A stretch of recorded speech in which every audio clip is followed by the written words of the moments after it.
सबका ख्याल रखती हूँ और मैं सबकी मदद करती हूँ। मैं आपको एक कहानी सुनाने लगी हूँ। जब दादा ऊपर गए, नीचे आए तो उन्हें अपनी ऐनक ना मिली।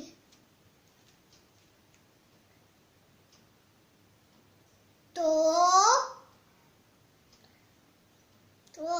ढूंढने लगे तो सबसे पूछने लगे।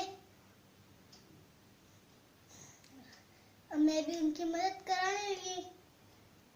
पहले उनके कमरे में गई, ऐनक ना मिली, फिर स्टडी रूम, फिर drawing room, dining room, kitchen, हर घर के हर जगह ढूंढने लगे। वो ऐनक मिलनी थी और ना ही वो मिली। तो मेरी नजर दादा की साइड जेब में पड़ी।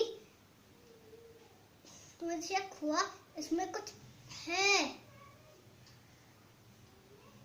तो